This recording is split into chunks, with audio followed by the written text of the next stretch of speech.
Baik, halo, selamat siang ibu-ibu dimanapun Anda berada. Assalamualaikum warahmatullahi wabarakatuh. Om Swastiastu, Namo Buddhaya, salam kebajikan, salam sejahtera. Ini semua udah disebutin ya salamnya ya. Selamat siang semuanya. Apa kabarnya hari ini? Aduh, kalau bisa ngelihat ibu-ibu semua sehat tuh sekarang penting banget ya. Kalau dulu tuh kita nanya, apa kabarnya, sehat tuh kayaknya basa-basi gitu ya. Tapi kalau sekarang nanya beneran, apa kabarnya, sehat nggak? Gitu. Itu tuh jadi satu pertanyaan yang penting banget buat kita semua. Tapi masalahnya nih, yang paling penting ini ternyata kesehatan itu bukan hanya kesehatan fisik aja, tapi juga gimana kesehatan mental kita ini ngadepin pandemi. Kita bisa jadi sehat secara fisik, tapi banyak sekali loh ibu-ibu yang saya nemuin yang fisiknya sih sehat, tapi pikirannya itu sudah waras, udah pusing ngadepin semua tantangannya di masa pandemi ini. Ini udah mau 1,5 tahun ya, kebayang 1,5 tahun. Lama loh kita mengalami berbagai perubahan-perubahan dan juga berbagai kecemasan yang ada. Nah, ini tentunya bisa mengganggu mental kita bersama. Nah, tapi sebelum saya masuk lebih lanjut, perkenalan dulu ya. Kenalin, nama saya Prita Laura. Bisa juga ibu-ibu panggil saya Prita, boleh. Mau panggil Laura juga boleh. Mana yang inget aja deh pokoknya. Hari ini kita akan siang-siang kita akan curhat-curhatan. Daripada siang-siang kita gibah-gibahan kan ya Bu ya. Mendingan kita siang ini kita curhat-curhatan. Nah, ngomong-ngomong soal curhat-curhatan, kita nih sudah mengumpulkan begitu ya berbagai curhatan. Jadi sudah ada, saya bacakan dulu ya. Ini ada sudah ada berbagai curhatan yang dikumpulkan oleh panitia di sini karena pemerintah DKI Jakarta, Provinsi DKI Jakarta bersama dengan Prospera mensurvei ada 2.578 jakpreneur perempuan, termasuk juga ibu-ibu yang hadir di sini. Ingat kan pernah disurvei kan? Nah, rangkuman ceritanya nih banyak betapa beratnya cerita-cerita mengenai kondisi usaha di masa pandemi ini. Dan juga bagaimana sih harapan-harapannya. Tantangan-tantangan rumah tangga juga gimana gitu ya. Nah, semuanya kita rangkum sekelumit dalam satu video berikut ini. Kita saksikan bersama ya.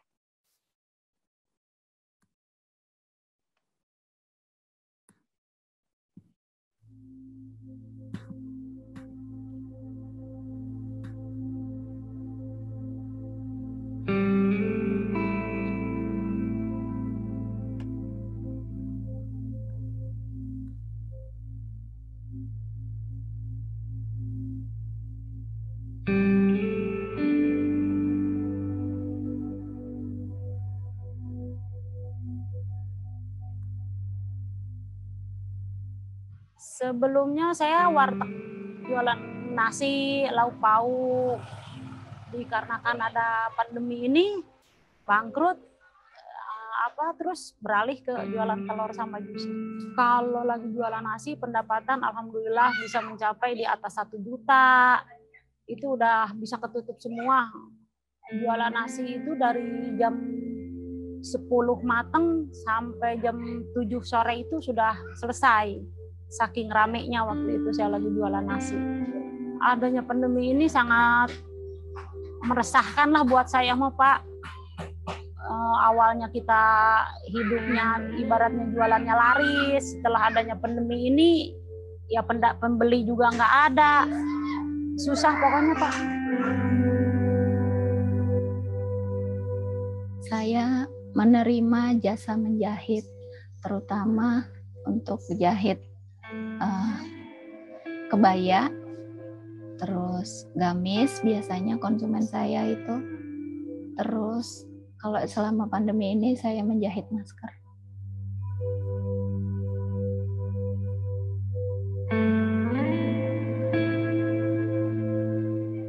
Jualannya makanan mateng untuk anak sekolah yang buat sarapan dan buat makan siang, serta jual makanan cemilan anak-anak.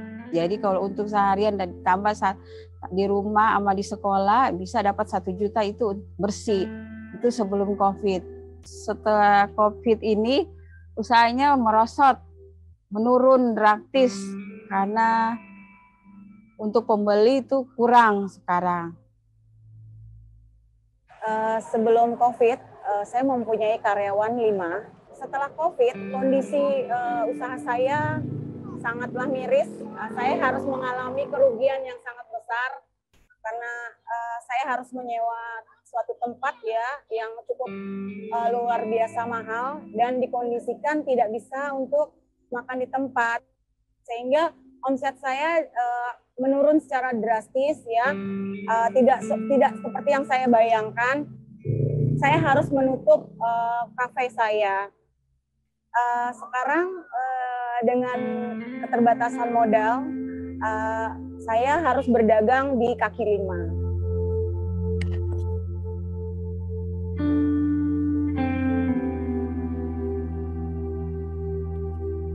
Untuk situasi sebelum COVID itu jualannya lumayan ramai dan penghasilannya juga lumayan untuk modal dan bantu-bantu keluarga. Dan untuk setelah COVID itu sedikit menurun untuk penghasilannya.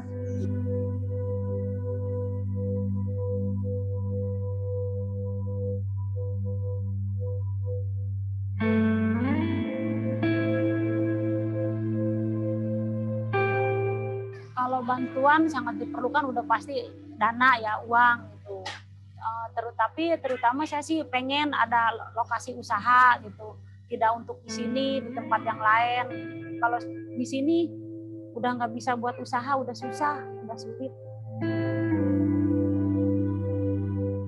Saya saat ini sangat membutuhkan bantuan dalam bentuk satu modal, pelatihan manajemen keuangan, cara pemasaran, atau tempat pemasarannya.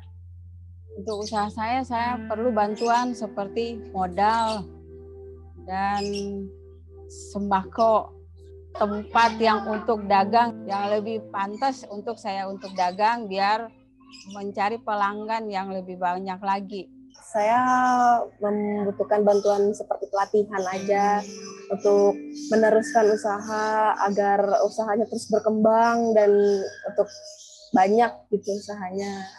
Pemda DKI atau pemerintah memanfaatkan pihak swasta atau pihak pemerintah meletakkan kami ke tempat posisi yang pantas dan tidak membuat kami sekedar mendapatkan ilmu tapi tidak bisa menjadikan produk kami bersaing dengan produk-produk yang dia sudah punya brand bagus, modal besar. Harapannya mudah-mudahan tambah maju, balik lagi seperti dulu. Tidak seperti sekarang ini semuanya sulit, macet.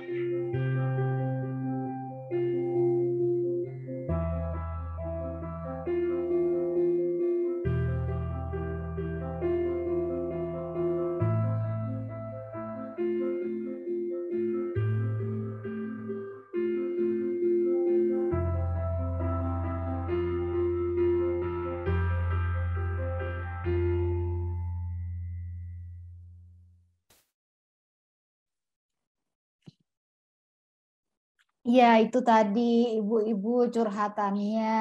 Berasa ya itu juga curhatan kita semua ya, curhatan ibu-ibu semua yang dari sini ya. Apalagi sekarang PPKM ya Bu ya, orang nggak boleh kemana-mana, ini makin berasa banget. Turut prihatin untuk kita semua dengan segala kondisi pandemi ini. Nah, makanya kemudian kita sekarang dengar berbagai curhatan dari ibu-ibu semua. Ini sekarang kita ngumpul pada hari ini, kita coba berbagi ilmu-ilmu, kemudian juga nanti apa program-program pemerintah DKI Jakarta ya yang bisa diakses, bisa diambil sama ibu-ibu sekalian agar ibu-ibu ini juga bisa mengatasi pandemi ya, karena kan kalau dipikir ya sekarang ini udah orang yang ngebelinya udah uangnya juga makin sedikit, jadi belanjanya juga dikit, ditambah lagi PPKM, ditambah lagi pesaing makin banyak ya Bu ya. Sekarang banyak juga orang-orang yang tadinya kerja kantoran terus kemudian di PHK, akhirnya ikut dagang juga. Nah, ini jadi makin tambah lagi pesaingnya. Nah, ini yang jadi satu bahan inspirasi kenapa kita buat acara ini yang akan dilaksanakan dalam beberapa hari ke depan. Acaranya acara sesi curhat jakpreneur perempuan. Nah, itu dia yang akan kita laksanakan. Namun sebelum kita mulai, kita akan minta dulu ini ada laporan singkat dari PLT Kepala Dinas Perindustrian, Perdagangan, Koperasi, Usaha Kecil dan Menengah Provinsi DKI Jakarta. Ada Bapak Andriansyah di sini yang akan memberikan laporannya untuk kita. Silakan Pak Andri. Baik. Assalamualaikum warahmatullahi wabarakatuh.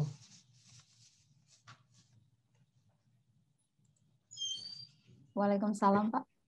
Selamat siang dan salam sejahtera untuk kita semua. Yang saya hormati Asisten Perekonomian dan Keuangan Setda Provinsi DKI Jakarta. Yang saya hormati para kepala SKPD, pengampuh Jakpreneur. Yang saya hormati Kepala Biro Perekonomian dan Keuangan Setda Provinsi DKI Jakarta, para kolaborator sesi curhat Jakpreneur perempuan, yang saya hormati Prospera, Program Kemitraan Indonesia Australia untuk Perekonomian, yang saya hormati para pendamping, seluruh SKPD pengampuh Jakpreneur, yang saya hormati ya para peserta sesi curhat Jakpreneur perempuan, Bapak-bapak, Ibu-ibu, hadirin hadirat yang berbahagia. Puji syukur marilah kita panjatkan kehadirat Allah Subhanahu wa taala atas berkat rahmat hidayah serta inayahnya, kita masih diberikan nikmat sehat, sehingga kita dapat bersilaturahim, berkumpul di tempat ini dalam rangka ya sesi curhat Jakpreneur perempuan secara virtual. Bapak, Ibu, hadirin hadirat yang berbahagia, khususnya Ibu Asisten Perekonomian dan Keuangan Setda Provinsi DKI Jakarta, pada kesempatan ini izinkan saya melaporkan beberapa kegiatan hal-hal sebagai berikut. Yang pertama, bahwa penyelenggaraan acara kegiatan sesi curhat Jakpreneur perempuan ini dimulai pada tanggal 13 Juli 2021 sampai dengan 30 Juli 2021. Kegiatan ini merupakan kolaborasi antara pemerintah Provinsi DKI Jakarta dan Program Kemitraan Indonesia Australia untuk Perekonomian atau Prospera, yang merupakan serangkaian kegiatan kolaborasi untuk pelatihan dan pemberdayaan UMKM perempuan untuk pulih dari pandemi. Adapun tujuan ini ya adalah membekali Jakpreneur perempuan dengan kemampuan dan pengetahuan untuk mempertahankan dan mengembangkan usahanya di masa pandemi COVID-19 seperti sekarang ini. Bapak, Ibu, hadirin hadirat yang berbahagia, kegiatan ini melibatkan 20 kolaborator dari berbagai macam stakeholder dan instansi pemerintah.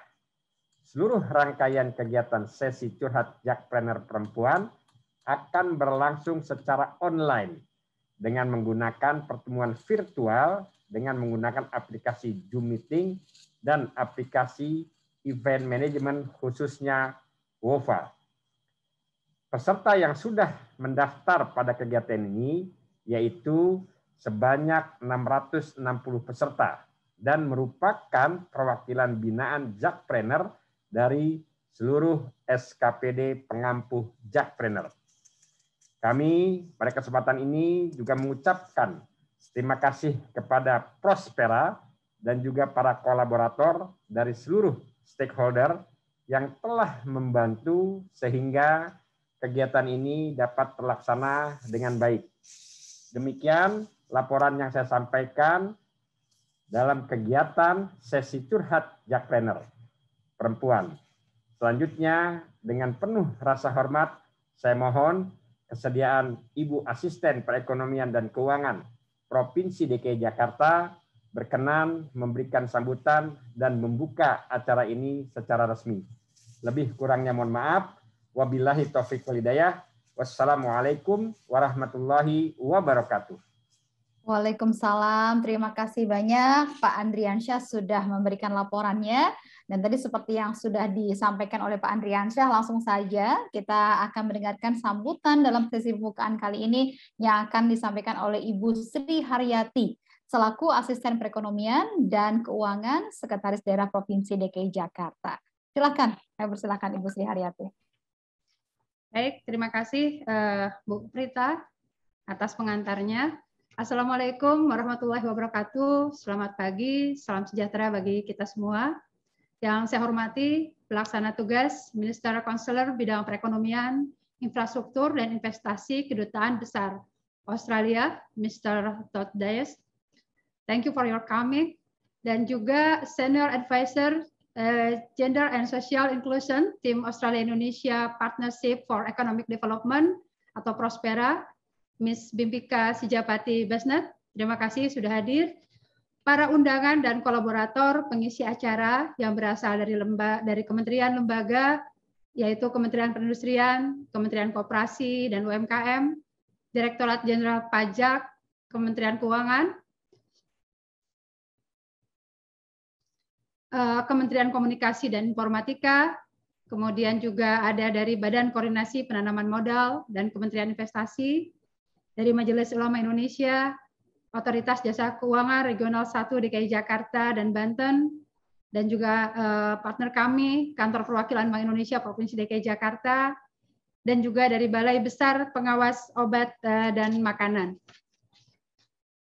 Selain itu, para undangan dan kolaborator pengisi acara yang berasal dari perusahaan dan lembaga non-profit, yaitu dari Bank Rakyat Indonesia, Kanwil Jakarta, Bank DKI, dari Dekranasda Provinsi DKI Jakarta, UN Women, Pimpinan Program Perempuan Maju Digital, PT Aplikasi Karya Anak Bangsa, PT Bukalapak.com, PT Grab Teknologi Indonesia, PT Sofi International Indonesia, PT Tokopedia, dan PT Lunaria Anua Teknologi atau Coinworks. Dan juga para kepala dinas yang hadir saat ini, ada Pak Adriansa sebagai Kepala Dinas Perindustrian Perdagangan Koperasi UMKM DKI Jakarta, selaku penyelenggara acara yang berkolaborasi dengan Prospera, dan semua kepala dinas yang hadir hari ini. Kemudian juga kami menyapa para pendamping usaha seluruh OPD, pengampu Jakpreneur. Tetap semangat ya para pendamping, luar biasa. Dan tentu yang kami banggakan adalah para UMKM peserta sesi curhat Jakpreneur perempuan ini. Bismillahirrahmanirrahim. Alhamdulillah, segala puji bagi Allah Subhanahu wa taala, Tuhan Yang Maha Esa, karena atas limpahan rahmat dan karunia-Nya pada siang ini kita dapat hadir bersama dalam acara pembukaan kegiatan sesi curhat Jakpreneur perempuan. Saya senang sekali nih dengan nama acaranya. Jadi kalau judulnya udah sesi curhat, insya Allah nanti dalam pembahasan betul-betul seperti kita sedang curhat ya, curhat bersama teman. Jadi semua masalah bisa disampaikan dan kita juga nanti akan mencarikan solusinya. Pertama-tama saya atas nama pemerintah Provinsi DKI Jakarta mengapresiasi setinggi-tingginya kepada program Kemitraan Indonesia Australia untuk perekonomian yang selama ini telah mendukung pemerintah Provinsi DKI Jakarta dalam upaya meningkatkan partisipasi perempuan dalam perekonomian, khususnya melalui kegiatan kolaborasi untuk pelatihan dan pemberdayaan UMKM perempuan untuk pulih dari pandemi. Bapak Ibu yang saya hormati, berdasarkan hasil sensus ekonomi yang dilakukan oleh Badan Pusat Statistik DKI Jakarta yang dilaksanakan tahun 2016, dunia usaha di DKI Jakarta didominasi oleh sektor usaha mikro kecil yang jumlahnya kurang lebih itu adalah 98,70%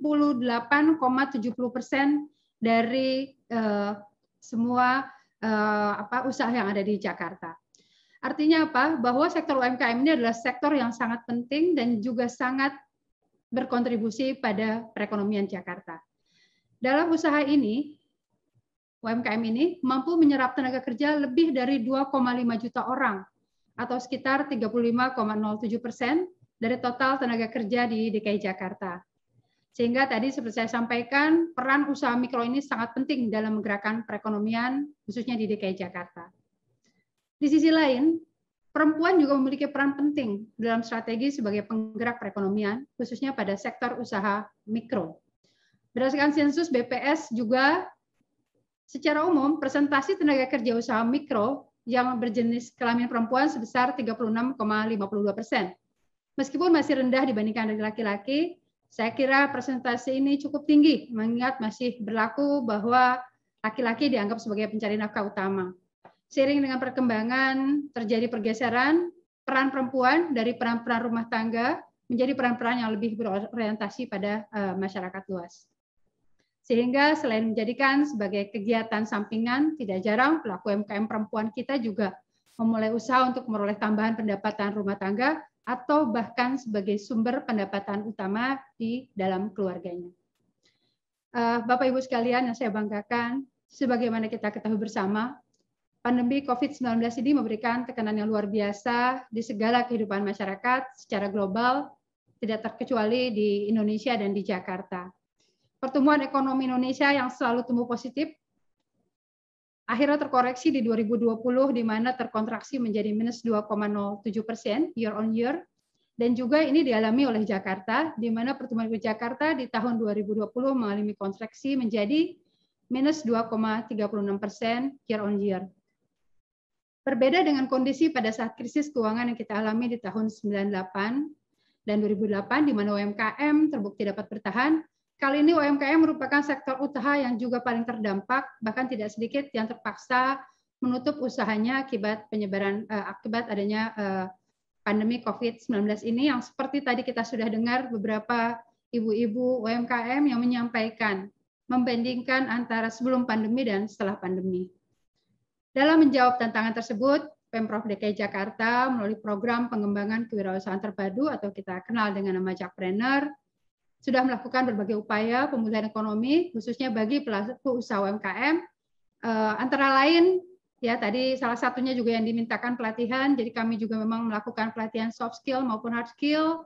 Kemudian kita juga menyadari bahwa saat ini UMKM permasalahannya adalah order yang kemudian semakin menurun, sehingga kami sebagai pemerintah berpikir untuk bagaimana kita meng-create demand-nya, bagaimana kita menciptakan permintaannya, sehingga kita kemudian membuat aplikasi yang kita sebut dengan sistem e-order. Jadi dari dana pemerintah sendiri melalui APBD itu kita punya belanja-belanja seperti belanja untuk rapat ya dalam bentuk snack maupun makan siang dan makanan lainnya, atau juga program-program misalnya penyediaan masker dan lain-lain. Nah, kemudian kita membuat suatu sistem e-order yang mempertemukan antara UMKM yang sudah dikurasi oleh dinas terkait dan kemudian kami dari semua dinas untuk bisa langsung memesan melalui order tersebut, sehingga dari pemerintah kita menciptakan atau memberikan demand-nya sehingga bisa diorder oleh kami kepada para UMKM yang tergabung dalam Jakpreneur ini. Selain itu tadi juga disinggung terkait butuh permodalan gitu ya. Kami juga sebetulnya sudah ada fasilitasi pembiayaan kredit oleh Bank DKI maupun melalui fintech dan juga bank-bank lainnya. Satu hal lagi terkait dengan perizinan, kita juga memberikan relaksasi terkait izin usaha mikro kecil yang filosofinya kita ubah. Kalau dulu kita sebut misalnya pemberian mengajukan izin, tapi dalam konteks sekarang khususnya untuk UMKM kita memberikan izin. Bahkan kemudian kita melalui AJIP itu adalah layanan antar jemput izin bermotor. Kemudian kami di sini antara dinas teknis yang kemudian menjadi pembina para UMKM dan juga dinas yang bertanggung jawab dalam perizinan untuk menjemput bola ke masyarakat. Kemudian kami menyadari bahwa dalam kondisi seperti ini kita perlu juga menciptakan suatu bentuk-bentuk pemasaran dan lain-lain, sehingga pelaksanaan bazar secara virtual yang diselenggarakan oleh teman-teman dinas maupun dengan kolaborator itu juga terus kami lakukan. Dan kita dalam kondisi pandemi ini memang sesuai dengan arahan Pak Gubernur ya, kita Jakarta 4.0 yang memang mengutamakan kreasi dari masyarakat atau sebagai co-kreator dari masyarakat, kita membuat suatu program kolaborasi sosial berskala besar dan salah satunya adalah KSBB UMKM. Hal lain adalah kami menyadari bahwa dalam teman-teman UMKM ini utamanya dalam penyediaan atau UMKM yang bergerak di bidang makanan, di bidang kuliner, ini beberapa permasalahan adalah bahan baku yang angkanya atau harganya tinggi. Dan kami juga di sini membuat suatu program bersama dengan BUMD kami, yaitu Perumda Pasar Jaya, untuk penyediaan bahan baku murah. Perlu juga kami sampaikan bahwa sejak dimulainya Jakpreneur hingga saat ini telah terdaftar sebanyak 257.803 orang dan tersebar di 5 wilayah dengan berbagai jenis usaha.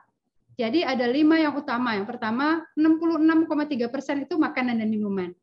Kemudian ada warung sembako sebanyak 9,3%, fashion ada 7,25%, ada juga kerajinan atau souvenir 3,59%, dan juga olahan-olahan pertanian itu 2,07%. Nah, ini sangat relevan nih dengan pertemuan hari ini. Berdasarkan jenis kelamin, presentasi peserta perempuan itu sangat tinggi dibandingkan laki-laki, yaitu sebesar 65,82%. Jadi yang tadi saya sampaikan, peserta dari kami jumlah tadi 65,82%-nya itulah dari perempuan. Akhirnya tentunya hal ini juga menjadi tantangan tersendiri dalam melakukan upaya pembinaan dan pemberdayaan bagi peserta Jakpreneur perempuan.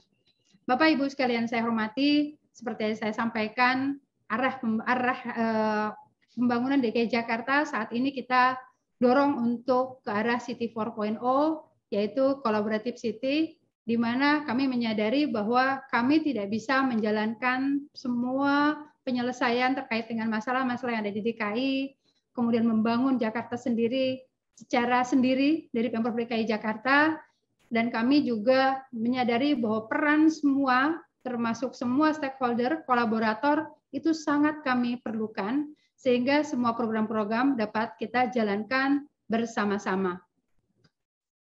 Bapak Ibu sekalian yang saya hormati, saya kira hal tersebut yang ingin saya sampaikan. Semoga seluruh rangkaian kegiatan sesi curhat Jakpreneur perempuan yang akan berlangsung mulai tanggal 13 sampai dengan 30 Juli ini dan melibatkan kolaborator yang tadi luar biasa ya, banyak sekali tadi di awal sudah saya sampaikan, dan diikuti lebih dari 700 UMKM perempuan dapat berjalan dengan lancar dan memberi manfaat kepada para UMKM perempuan di DKI Jakarta ke depannya. Jadi mohon bisa diikuti dengan sangat baik inisiasi yang luar biasa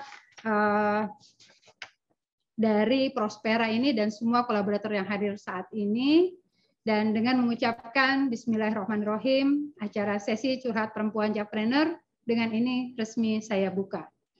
Semoga Allah Subhanahu wa Ta'ala, Tuhan Yang Maha Esa, senantiasa memberikan bimbingan dan petunjuknya kepada kita semua. Demikian yang saya sampaikan. Wassalamualaikum warahmatullahi wabarakatuh. Waalaikumsalam. Kita berikan tepuk tangan untuk pembukaan acara kita pada hari ini. Acara sesi curhat Jakpreneur kita. Terima kasih banyak Ibu. Ibu nih mudah-mudahan Ibu Sri ini bisa terus bersama dengan kita ya Bu ya, untuk kemudian juga berbagi juga nih semangat kepada ibu-ibu Jakpreneur di sini. Ibu Sri ini saya ceritain ya ibu-ibu sekalian, Ibu Sri ini sudah lama mulai karirnya di pegawai negeri sipil di Pemda ya Bu ya, di tahun 97. Bahkan Ibu Sri ini udah S3 loh dari program studi pengolahan sumber daya alam dan lingkungan IPB. Jadi tentunya kita bisa belajar bagaimana dari Ibu Sri ini terus berusaha untuk memacu dirinya untuk maju terus. Semoga jadi semangat juga buat ibu-ibu di sini bagaimana kita terus memacu diri untuk maju. Terima kasih banyak Bu Sri sudah membuka acara kita pada hari ini. Terima kasih. Nah, tadi disebut-sebut ada yang namanya Prospera yang jadi partner penyelenggara acara ini bersama dengan Pemda DKI Jakarta. Nah, di sini sudah ada yang akan menyampaikan dari Prospera sebagai satu bentuk kolaborator. Namanya adalah Pak Todd Dias. Ya.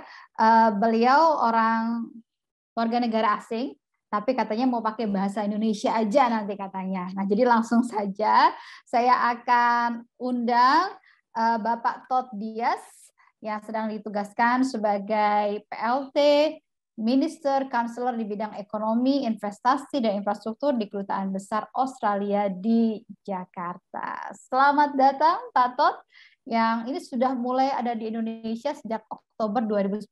Jadi ketika sudah mau mulai pandemi ini sudah ada di Indonesia ya Pak Todd ya. Betul.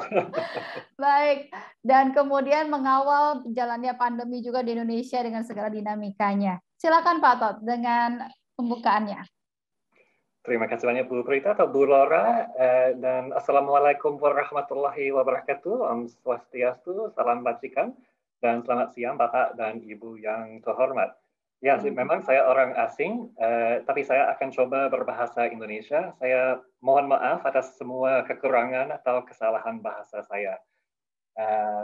Tapi pada acara kali ini, ucapan terima kasih saya sampaikan kepada Ibu Sri Haryati, selaku Asisten Perekonomian dan Keuangan Sekretaris Daerah DKI Jakarta, sebagai pelaku utama yang berhasil mewujudkan acara hari ini. Juga saya ucapkan terima kasih kepada Prospera sebagai lembaga pendukung DKI Jakarta, beserta kolaborator yang telah bekerja untuk menyukseskan acara ini. Ini merupakan suatu kehormatan bagi saya untuk memberikan sepatah dua patah kata kepada Bapak dan Ibu sekalian.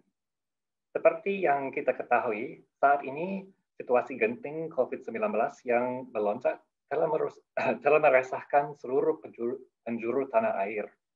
Kita semua merasakan dampak COVID-19 terhadap kesehatan, sosial, perekonomian, dan pendidikan. Banyak orang yang kehilangan orang yang mereka cintai di masa pandemi ini, dan banyak orang yang kehilangan mata pencahariannya. Khususnya pandemi ini berdampak terhadap kelompok rentan di Indonesia, khususnya perempuan dan penyandang disabilitas. Kami mengakui bahwa 1,5 tahun terakhir ini merupakan waktu yang sangat menantang, dan khususnya bagi pelaku usaha mikro perempuan.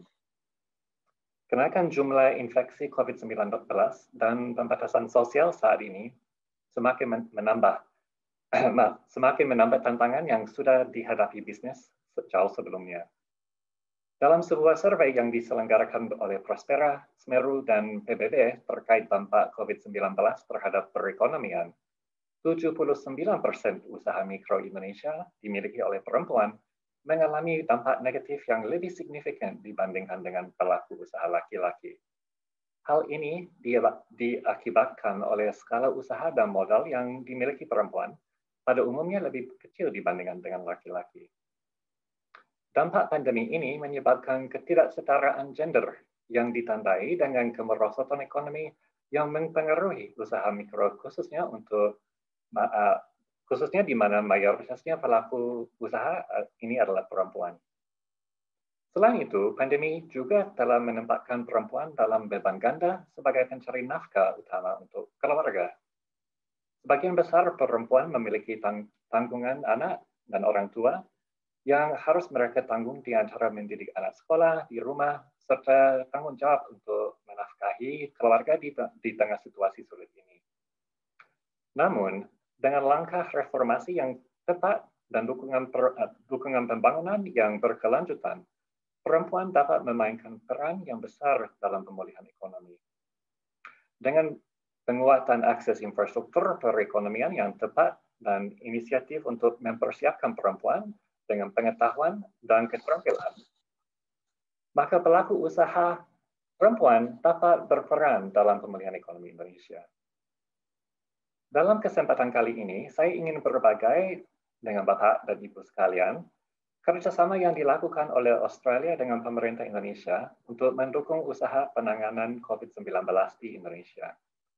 Sebagai negara tetangga Indonesia, Australia dan Indonesia memiliki kepentingan bersama dalam mengatasi pandemi.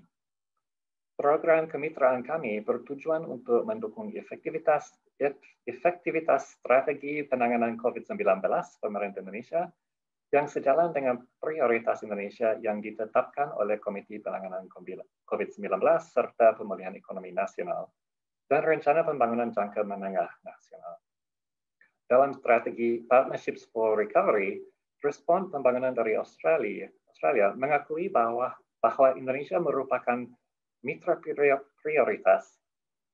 prioritas tinggi di masa pandemi ini. Oleh karena itu, Australia dengan senang hati mendukung pemerintah Indonesia melalui Prospera yang memiliki peran penting dan strategis dalam pemulihan ekonomi Indonesia. Menteri Luar Negeri Australia telah menerangkan bahwa kesetaraan gender dan inklusi sosial merupakan prioritas utama di seluruh program pembangunan Australia.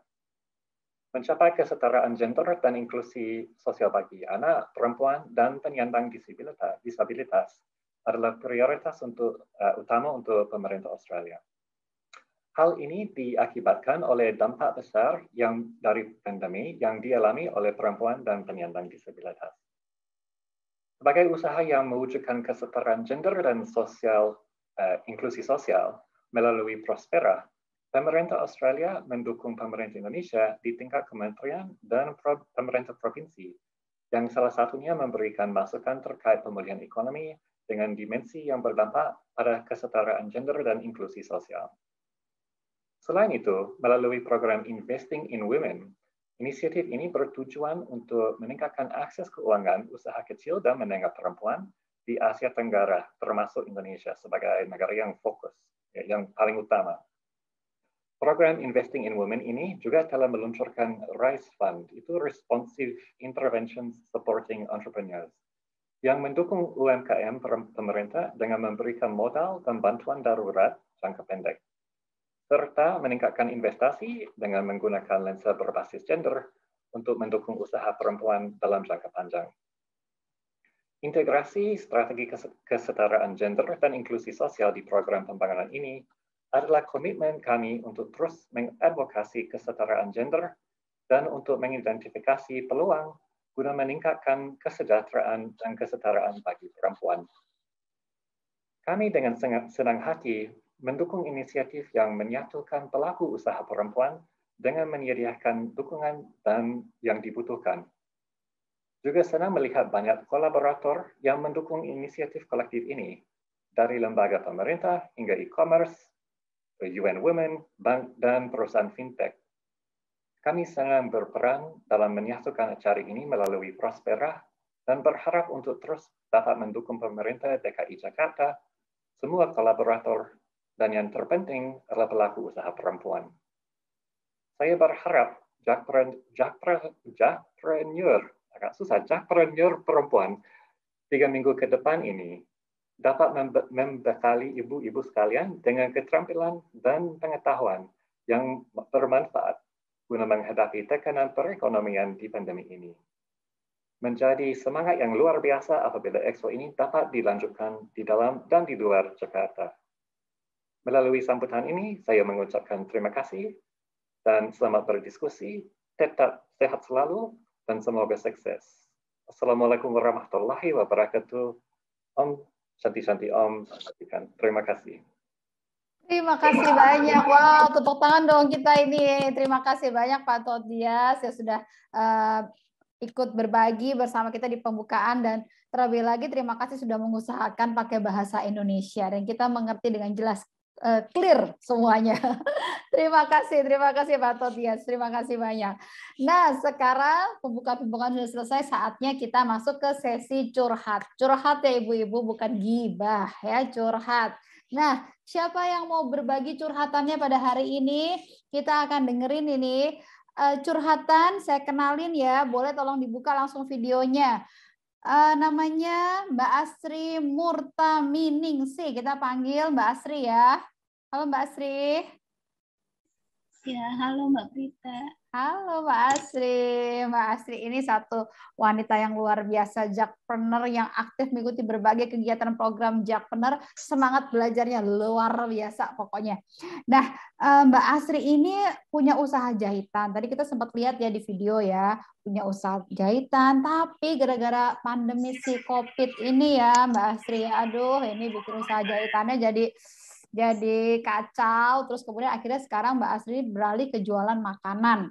Nah, Mbak Asri ini jualan makanan tapi juga masalah lagi karena suaminya kehilangan sumber penghasilan karena pandemi. Jadi Mbak Asri ini harus menjadi tulang punggung keluarga dari 3 anak, 2 anak perempuannya di SMK dan SMP, 1 anak laki-laki baru mulai masuk SD, belum lagi juga harus nanggung orang tua juga. Aduh, ini Mbak Asri ini luar biasa. Tapi Mbak Asri coba lihat dia tuh masih senyum-senyum kayak gini nih. Luar biasa loh, tangguh banget ya Mbak Asri ya. Aduh, seneng deh ngeliat curhatan perempuan-perempuan tangguh Jakarta ini. Nah, terus akan curhat sama-sama kita juga nih, ada Mbak Ika Putri dari Yayasan Puli. Mbak Ika, halo. Halo. Iya. Selamat siang semuanya. Selamat siang Mbak Ika. Nah, Mbak Ika ini adalah seorang psikolog anak dan remaja yang sudah bergabung di Puli itu dari tahun 2011. Terus punya pengalaman menaruh perhatian besar dalam penanganan masalah pola asuh dan juga berbagai masalah perkembangan pendidikan anak dan juga tentunya kesehatan mental. Nah, sekarang kita mau ngomongin soal kesehatan mental. Karena tadi kita bilang pandemi ini ya bukan hanya bikin fisik kita sakit, tapi juga mental, pikiran jadi galau. Karena ya beban jadi banyak gitu ya, banyak perempuan-perempuan yang tiba-tiba harus jadi tulang punggung keluarga. Terus kemudian juga harus tetap jadi pelayan keluarga, tetap ngurus anak, tetap ngurus suami, jadi tulang punggung juga. Bayangkan, saya ngomong ini langsung berasa semua kan. Iya Mbak, habis ngurus anak, ngurus suami, ngurus makan, terus nyari duit, semua kayak nggak punya waktu buat dirinya sendiri. Nah ini apa ya dampaknya terhadap kesehatan mental para perempuan-perempuan? Karena begini, kalau tadi Jackpreneur sama Ibu Sri bilang, ayo kita punya banyak program untuk maju. Tapi gimana kalau kita bisa menyongsong program itu kalau kita aja juga nggak dalam kondisi sehat mental, iya kan? Nah sekarang kita bahas biar nggak punya pada masalah kesehatan mental, langsung kita bahas. Nah saya mau ke Mbak Asri dulu. Mbak Asri boleh cerita dong secara singkat gitu ya. Tiba-tiba di masa pandemi aja udah bikin pusing ya Mbak ya. Pandemi udah bikin kita khawatir akan keselamatan keluarga. Tiba-tiba harus jadi tulang punggung. Tiba-tiba juga usahanya jahitan yang selama ini tekuni ini turun.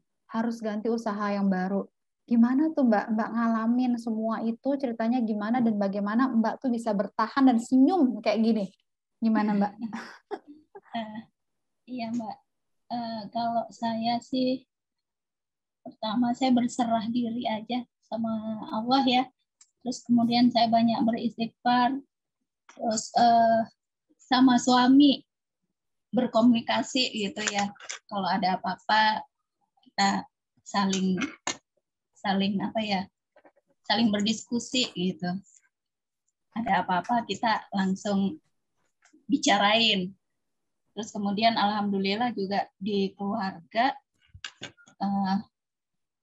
saya juga alhamdulillah sih, walaupun di awalnya pusing gitu ya, akhirnya jalan ke sini, ke belakang, kami di keluarga bisa berbagi peran dengan suami nih, karena pada awal pandemi usaha saya mengalami nggak maju gitu, nggak ada pendapatan masuk gitu.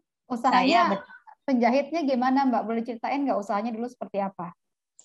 Ya jahit, saya sih nerima orderan gitu. Kalau ada biasanya sih di keluarga gitu. Awalnya sih dari keluarga sebenarnya. Kayak mau ada acara bikin seragam gitu, biasanya sih seperti itu. Terus ada juga sih orang lain gitu yang masyarakat yang percaya bikin baju gamis, blus, terus kebaya seperti itu. Pas mulai pandemi di awal-awal tahun 2020 yang harusnya ada orderan akhirnya di cancel. Alhamdulillah sih pada awal pandemi juga ikut partisipasi juga waktu itu bikin masker. Akhirnya saya lanjutin tuh bikin masker. Saya berkat Jackpreneur juga saya ikut pelatihan APD, waktu itu pembuatan APD. Jadi saya tahu nih masker yang aman, masker kain yang aman untuk dipakai itu yang seperti apa gitu. Itu yang saya bikin. Kemudian saya modifikasi lagi dengan modelnya kayak gitu Mbak Brita. Kemudian setelah pandemi ya, yang bikin masker kan tambah banyak juga ya. Akhirnya harganya pun turun gitu. Akhirnya saya bersama suami gimana nih supaya tetap ada pendapatan di keluarga gitu. Karena saya bisa masak, akhirnya lah buka tuh. Buka apa, Mbak? Buka pre-order untuk makanan. Makanannya apa? Ada nasi box, snack box, itu saya bikin. Jadi itu bukanya pre-order ya, jadi tidak buka di kios di jalan gitu enggak ya, Mbak ya? Enggak, sampai saat ini saya masih PO. Berdasarkan pesanan aja saya bikin. Gitu. Terus marketingnya gimana caranya tuh, Mbak? Alhamdulillah saya sama suami ya berbagi peran. Jadi karena saya bisa masak, ya saya sambil lewat WA nawar-nawarin ya, promosiin gitu kan, ya nawarin. Nah suami juga nyari-nyari orderan, nawar-nawarin ke temennya, ke saudaranya gitu. Kalau ada acara, nih bisa nih saya menerima nih catering gitu. Iya. Kalau suami dulu kerjanya apa, Mbak? Dulu sebelum pandemi ini ada taksi online, Mbak Brita. Jadi gara-gara pandemi jadi berhenti ya taksi online-nya ya? Iya, karena berhenti ya satu karena di rumah ada mama ya udah sepuh gitu kan, beresiko lebih banyak kan ketemu orang kayak gitu. Satu, yang kedua memang penumpangnya pun udah berkurang, kadang untuk setoran pun nggak cukup gitu Mbak Brita, akhirnya diputuskan untuk berhenti gitu. Aduh, ini satu lagi saya mau nanya lagi. Mbak kan tadi cerita berbagi peran sama suami nih. Berbagi perannya kan tadi soal kerjaan ya, nawar-nawarin gitu ya. Nganterin makanan juga mungkin ya masuk ya. Iya. Nah, kalau kerjaan-kerjaan domestik berbagi peran juga nggak? Misalnya ngurus rumah, ngurus anak, gitu berbagi peran juga nggak sama suami? Oh, alhamdulillah iya. Kalau misalnya kalau ada order gitu yang harus saya selesaikan dan misalnya pagi gitu ya, siang harus selesai, harus diantar. Mau nggak mau misalnya kalau pagi suami bantu siapin sarapan gitu, salah satu contohnya. Kadang juga makan siang kalau memang saya masih sibuk, beliau yang nyiapin makan siang gitu Mbak Brita. Wah, hebat. Itu meringankan, jadi meringankan Mbak Asri ya dalam kemudian menjadi tulang punggung keluarga. Mbak Asri ini ceritanya benar-benar inspiratif banget, tapi sebelum kita masuk ke Mbak Ika gitu ya, apa yang Mbak Ika akan bedah lebih lanjut, kenapa bisa Mbak Asri ini dengan beban yang sedemikian rupa bisa kemudian tetap senyum, apa sih rahasianya, kemudian siapa tahu kita bisa dapatkan rahasianya menjaga kesehatan mental itu buat diri kita sendiri. Tapi sebelumnya saya mau ngajak foto dulu, jadi ceritanya saya kelupaan ini ngajak foto ini. Saya gara-gara udah penasaran pengen dengar ceritanya Mbak Asri, saya sampai kelupaan ngajak foto. Saya mau mengajak foto dulu kepada seluruh narasumber yang ada. Saya persilahkan Mbak Asri tolong dibuka videonya, kemudian juga Mbak Ika tolong juga dibuka videonya. Pak Tot, dia silahkan dibuka juga. Kemudian Ibu Sri mohon bergabung dan berfoto bersama, serta Pak Andrian Syah kiranya bisa berfoto bersama dan bergabung. Terus nanti kemudian juga ada para yang menceritakan mengenai rancangan kegiatan, ada Mbak Eti Syartika serta dari Mbak Kartika Sari Juniwati. Boleh kiranya kita sama-sama buka foto bersama terlebih dahulu ya. Kita buka video dan kita foto bersama. Baik, udah siap? Udah siap? Baik, kalau gitu saya mulai. Ya. Baik, senyum yang lebar, walaupun pandemi kita tetap harus senyum yang ikhlas ya. 3, 2, 1. Iya, gini tangannya ya, semangat hadapi tantangan pandemi. Tangannya begini ya. Oke, 3, 2, 1, semangat hadapi tantangan pandemi. Iya, terima kasih Bapak Ibu sekalian. Mohon maaf ya tadi saya terlewat sampai ngajak fotonya gara-gara udah nggak sabar pengen denger curhatannya Mbak Asri. Nah, Mbak Asri tadi udah cerita apa tantangan yang dihadapi dan apa yang dilakukan oleh Mbak Asri. Nah, saya pengen tanya langsung ke Mbak Ika. Mbak Ika, halo. Ya, halo. Ya, Mbak Ika. Kalau Mbak lihat ya, ini kan perempuan-perempuan di masa pandemi ini banyak yang stres loh, Mbak. Stresnya karena mereka tiba-tiba jadi seperti kayak Mbak Asri ini. Mereka tiba-tiba harus jadi tulang punggung keluarga. Terus ditambah lagi banyak juga perempuan yang work from home. Work from home ternyata bikin stres ternyata. Jadi kemudian jadi katanya dia bilang nyampur-nyampur gitu loh. Antara pekerjaan, rumah tuh nggak ada pisahannya. Semua nyampur-nyampur jadi stres. Terus ada juga kemudian yang stresnya karena serba ketakutan. Ini kondisi ekonomi nggak pasti, kondisi kesehatan cari uang juga nggak pasti, semua serba ketakutan. Nah, kalau belajar dari pengalamannya Mbak Asri tadi ya Mbak, apa yang bisa kita petik ya? Bagaimana mengelola emosi biar nggak galau, nggak gundah gulana, nggak stres dan kesehatan mental kita terjaga. Oke. Mungkin sebelumnya kita perlu pahami dulu ya bahwa sebenarnya reaksi-reaksi emosi dari ketika kita menghadapi situasi yang menekan atau stres itu adalah reaksi-reaksi yang wajar.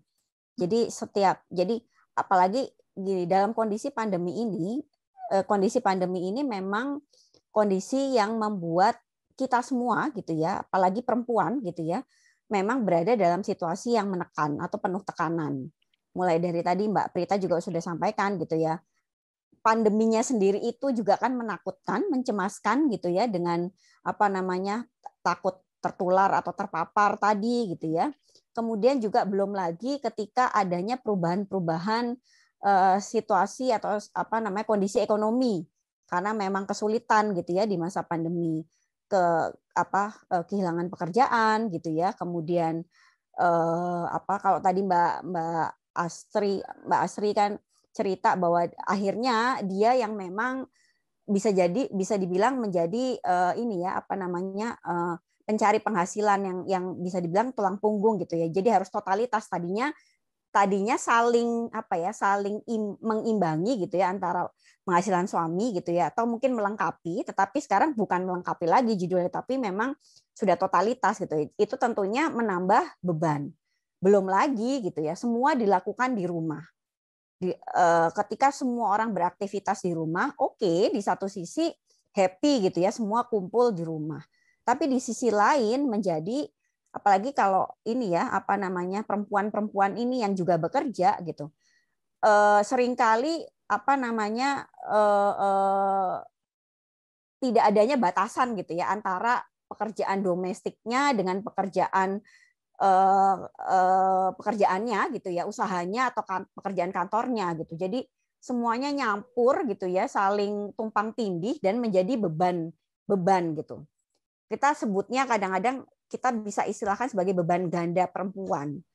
Beban ganda perempuan itu bisa terjadi ketika memang sistem gitu ya, lingkungan memang masih memegang pada prinsip yang culture yang memang tidak setara gender atau tidak adil gender lah. Jadi perempuan cari nafkah tapi juga ditumpukan gitu ya beban domestik yang juga harus totalitas gitu. Jadi cari nafkahnya totalitas, beban domestiknya juga harus totalitas. Padahal kan hampir impossible kan manusia bisa melakukan sempurna semuanya seperti itu. Dan itu bisa memang menimbulkan kerentanan pada kesehatan mental khususnya perempuan. Perempuan menjadi lebih rentan lah bisa dibilang seperti itu. Nah, kalau tadi ceritanya Bu Asri ada poin-poin gitu ya, ada poin-poin yang memang ya betul gitu ya, dia memang mengalami stres, tekanan dalam situasi seperti ini. Dan reaksi-reaksi emosinya pun juga wajar gitu ya. Jadi ya wajar gitu ketika stres, tertekan, kita lelah gitu ya, kita capek, kemudian kita ngerasa atau dalam kondisi pandemi kita cemas, kita khawatir, itu sebenarnya respon-respon emosi yang wajar. Nah, tetapi respon emosi itu nggak bisa didiemin aja gitu ya, istilahnya kayak gitu. Itu perlu dikelola. Nah, tadi beberapa gitu ya Bu Asri memang sudah sedikit menyampaikan gitu cara beliau untuk mengelola gitu ya. Baik dari dirinya sendiri yang dia bilang secara spiritual. Secara spiritual itu juga bisa membantu ya dukungan apa namanya untuk kesehatan mental gitu ya. Jadi setiap orang sebenarnya punya cara gitu ya untuk yang nyaman gitu, yang memang sesuai gitu ya, memang jadi resource positifnya untuk bisa mengelola setiap emosinya. Kemudian juga tambahan lagi tadi Mbak Asri sempat cerita tentang bagaimana dalam sistem keluarganya gitu ya, ada pergeseran peran tugas gitu ya, yang memang tadinya mungkin tradisional kalau perempuan itu ya domestik aja gitu, tapi rupanya dalam situasi seperti ini udah nggak bisa lagi tuh kayak gitu. Jadi kita perlu bergeser, beradaptasi. Sebenarnya kuncinya adaptasi gitu ya. Kita bergeser, beradaptasi dalam situasi ini semua gitu ya, baik si perempuan maupun pasangan maupun semua anggota keluarga untuk memang bisa menjaga kewarasan lah istilahnya gitu, mengelola emosi-emosi tersebut gitu. Jadi selain dari dalam diri juga bantuan sistem lingkungan yang mau bekerja sama gitu ya dalam menjaga kesehatan mental. Gitu mungkin Mbak Prita? Nah, terima kasih. Nah, karena memang begini ya Mbak Kaya, Mbak Astri ini tidak sendiri. Ada hasil survei Jakpreneur dan Prosperanya menunjukkan ada 25% ibu-ibu yang tadinya penghasilannya adalah penghasilan tambahan, ngedukung keluarga aja gitu, maksudnya jadi bebannya nggak terlalu berat, tiba-tiba kemudian menjadi tulang punggung keluarga di masa pandemi ini. Sementara ada 70% Jakpreneur perempuan, termasuk juga ibu-ibu yang ada di sini, mengatakan mereka memiliki anak atau orang tua yang juga membutuhkan perawatan. Jadi benar-benar beban ganda yang tadi Mbak jelaskan itu benar-benar tergambarkan dalam hasil survei dilakukan Jakpreneur dan Prospera ini. Nah, saya mau nanya lagi nih ke Mbak Ika. Saya mau tanya ke Mbak Asri. Mbak, waktu lagi stres-stresnya, lagi down, lagi apa ya, lagi galau-galaunya, itu pas lagi kapan, Mbak? Dan gimana caranya Mbak mengatasi itu?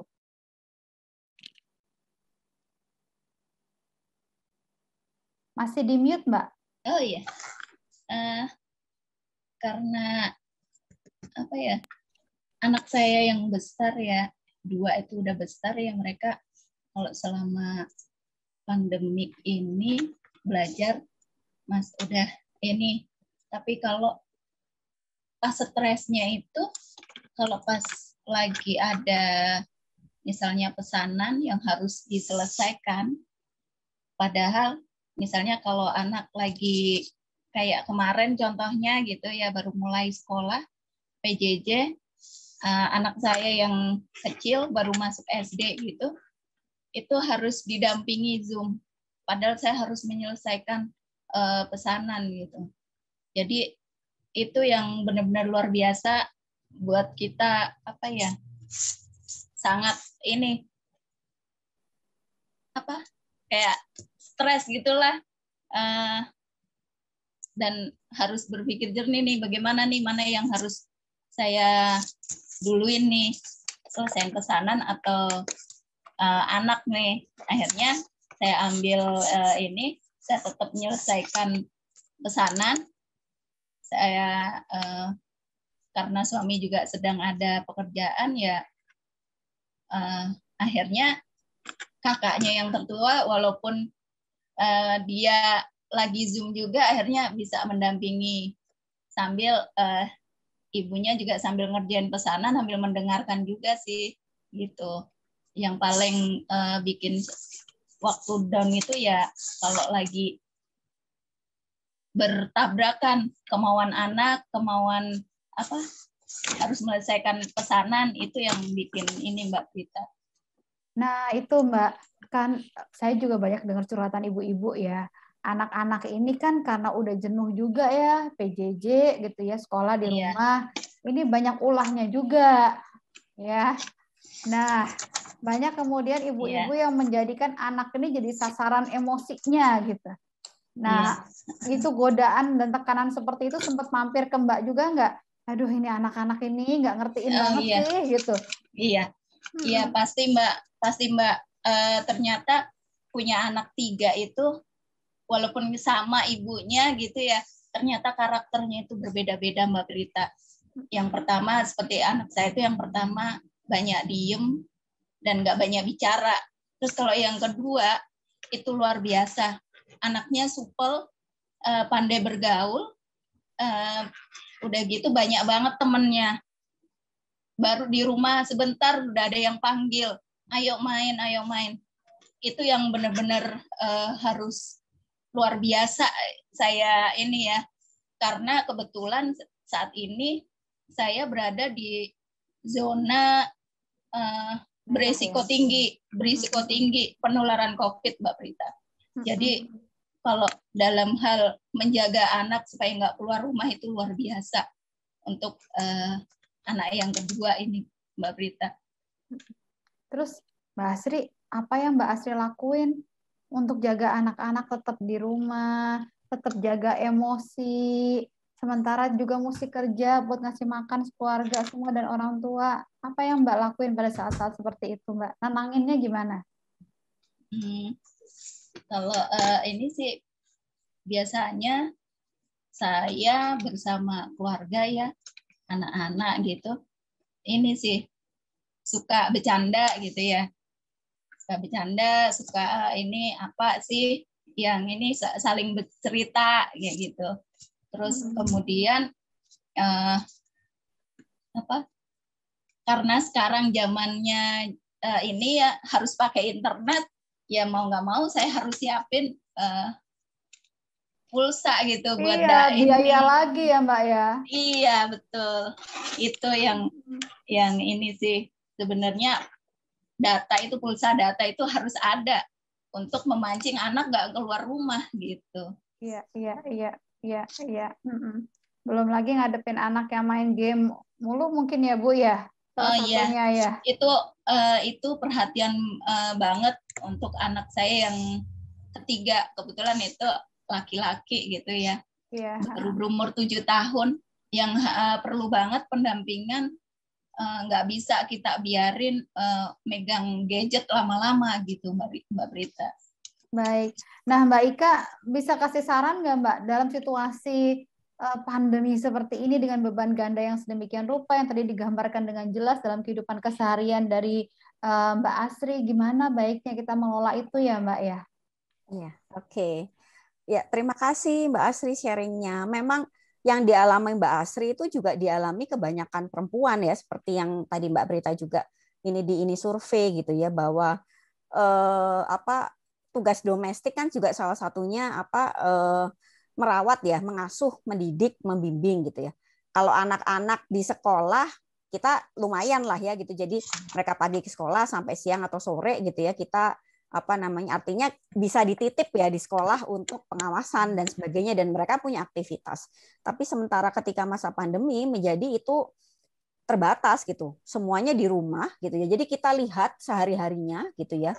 Terus bagaimana ketika anak kebingungan juga mencari aktivitas gitu ya, sehingga membuat mereka juga rentan emosinya gitu ya, trigger emosinya, terpicu emosinya, dan menjadi bosan, mudah marah, cranky, rewel dan sebagainya gitu. Nah, gimana sih caranya gitu? Tadi sebenarnya Mbak Asri sempat sudah sedikit memberikan tipsnya gitu. Jadi memang ketika kita bicara sistem keluarga, kita juga perlu melakukannya bersama-sama gitu ya. Jadi dalam sistem keluarga gitu ya, untuk menjaga kesehatan mentalnya, kita perlu memahami kita kenali stres masing-masing anggotanya gitu. Stresnya saya gitu ya sebagai ibu, sebagai pengusaha juga gitu ya, sebagai perempuan gitu ya. Stres pasangan saya, kemudian stres anak-anak. Nah, ketika kita bisa mengenali, kemudian kita berusaha untuk menerima gitu. Menerima itu artinya mengakui, oke, saya memang sedang dalam tekanan gitu. saya lagi ini nih cemas gitu ya dengan anak saya yang ini, saya ketakutan dengan anak saya yang ini, atau ya saya tertekan dengan kondisi ini gitu ya. Nah, ketika kita menerima, kemudian mengenali, kemudian menerima, kita baru kemudian mengekspresikannya. Mengekspresikan emosi itu perlu, bukan secara negatif ya, maksudnya, tapi secara sehat. Jadi pun ketika misalnya kita marah atau lagi kesel atau lagi ini, kita bisa ungkapkan juga secara sehat gitu, secara kita bisa misalnya kalau ke anak-anak gitu, aduh mama ini capek loh gitu ya, mama ini lagi lagi capek, jadi mama marah gitu, mama menjadi gampang marah loh ini. Jadi kita ungkapkan gitu, kita bisa sharing itu ke pasangan kita atau ke anak-anak, dan sebaliknya juga gitu, anak-anak boleh gitu ya bebas untuk mengungkapkan emosi itu. Nah, kemudian setelah ada wadah untuk mengungkapkan, kita bisa kemudian mengelola. Jadi kita kelola emosi itu. Jadi tadi kalau ada orang yang misalnya diam dulu sejenak gitu ya. Diam dulu sejenak, berhenti dulu sejenak, istirahat dulu sejenak gitu ya. Terus kemudian ada yang berbicara, sharing, bercakap-cakap gitu ya. Terus ada juga yang mungkin kemudian mencari aktivitas lain yang dia suka gitu ya, yang bisa bikin dia nyaman gitu ya. Dari segala hal perasaan negatif itu, oke, saya berhenti dulu, saya mungkin nonton dulu deh misalnya gitu. Saya dengerin musik dulu deh misalnya gitu. Atau saya melakukan sesuatu yang saya suka, berkebun dulu, atau memasak, tapi memasak yang misalnya memasak, tapi yang sifatnya memang bukan untuk target atau kompetisi gitu ya. Tapi target atau biar nggak beban ya Mbak ya. Yang disenangi gitu, yang dinikmati gitu ya. Jadi kegiatan yang dinikmati. Terus kemudian juga kita bisa mengambil waktu untuk diri kita sendiri juga gitu ya. Jadi ada self care istilahnya. Jangan lupa dari sekian 24 jam yang kita jalani kali 7 dalam seminggu aja. Mestinya sih kita bisa punya ambil waktu gitu ya untuk tidak mengurusi siapapun gitu ya. Bukan maksudnya kita nggak peduli atau cuek membiarkan, enggak, tapi ada masanya kita perlu mengambil waktu untuk diri kita sendiri, untuk memikirkan apa yang kita sukai, apa yang bisa bikin kita santai, apa yang menyenangkan buat kita, even itu hal-hal yang sederhana sekalipun. Jadi memang ini ya dan itu dibiasakan gitu ya, dibiasakan seperti kayak kita merawat kesehatan fisik gitu ya, kita olahraga tiap hari, kita makan makanan sehat, ini pun sama gitu. Jadi kita biasakan, jadikan culture dalam diri kita gitu untuk merawat kesehatan mental, termasuk juga dengan anak-anak. Jadi termasuk tadi bercanda bareng gitu ya, main bareng. Kalau tadi gimana sih supaya nggak gadget terus? Boleh tuh ada aktivitas di tengah keluarga, ada permainan-permainan di tengah keluarga untuk menggantikan aktivitas gadget itu gitu misalnya seperti itu. Jadi kita pikirkan untuk diri kita sendiri dan juga sistem keluarga secara bersama gitu. Itu baik, terima kasih Mbak Ika. Nah, saya mau tanya ke Mbak Astri. Mbak Astri, jawab singkat aja. Ada nggak sih tadi Mbak Ika bilang betapa pentingnya untuk waktu buat diri kita sendiri itu penting banget Mbak. Saya mau tanya, sempat nggak Mbak Astri punya waktu untuk diri sendiri, dan biasanya waktunya ngapain kalau pas lagi buat diri sendiri tuh Mbak? Kalau ada ya, kalau sempat. Saya kadang kadang menyempatkan diri di kadang malam kayak gitu. Biasanya cuma minum teh pakai lemon, Mbak. Seperti itu. Minum teh pakai lemon sendiri aja tuh udah ngecas ya, Mbak ya? Iya. Luar biasa ya, bahagia. Itu sederhana ya, Mbak ya? Iya. Iya, karena pandemik ini, Mbak, dari awal-awal pandemik itu memang membuat saya di awalnya itu benar-benar stres, Mbak. Stres, banyak gitu yang harus dipikirkan, banyak yang harus dikerjakan gitu. Tapi nggak tahu mau ngerjain apa kayak gitu kan. Terus sampai-sampai saya itu ini, Mbak, harus minum obat hipertensi, Mbak Prita, tiap hari itu. Mungkin itu yang makanya saya butuh waktu kadang sebentar gitu untuk sekedar minum teh gitu, minum teh pakai lemon itu aja sih Mbak Prita. Itu udah ini, saya nggak perlu pergi kemana-mana. Cukup itu Mbak Prita. Aduh, luar biasa. Kita berikan tepuk tangan dong untuk Mbak Asri, ini luar biasa loh. Maksudnya Mbak Asri ini sama seperti kita semua ya, ngalamin masa-masa di mana kita down banget. Terus kemudian mencari-cari apa yang sebaiknya dilakukan. Tapi yang paling luar biasa kita belajar dari Mbak Asri adalah berusaha menemukan solusi, mencari solusi, terus bergerak. Itu yang paling penting kita pelajari dari Mbak Asri pada hari ini. Nah, saya mau persilahkan kalau ada yang mau bertanya boleh, tapi mohon maaf ya, cuma satu orang aja. Karena waktunya sebentar, karena bentar lagi ibu-ibu mau jualan lagi kan. Jadi satu orang aja ya. Silakan, ada yang mau nanya, boleh dibuka video atau audionya, silakan. Silakan ada yang mau nanya. Mau nanya ke Mbak Asri boleh, mau tanya ke Mbak Ika boleh. Ada yang mau nanya enggak? Ada Mbak Sriyati, raise hand. Mbak Sriyati, boleh buka Mbak, silakan Mbak Sriyati. Dibuka, mungkin dibuka audionya. Silakan langsung. Iya Mbak Sriyati. Nah, silakan. Mau nanya apa Mbak Sri? Ini Bu, gini ya, mau nanya, gimana sih ya, kita kan bingung nih untuk pemasaran. Kadang-kadang kita yang kalangan bawah itu dikasih sekian, harganya kita udah pikirin, kira-kira kok harga udah standar ke bawah, tapi masih ada gitu, kurang jalan gitulah.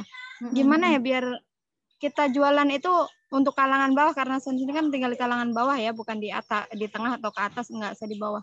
Itu biar jalan gitu. Sedangkan kita nggak rugi banget, terus nggak ini banget gitu loh.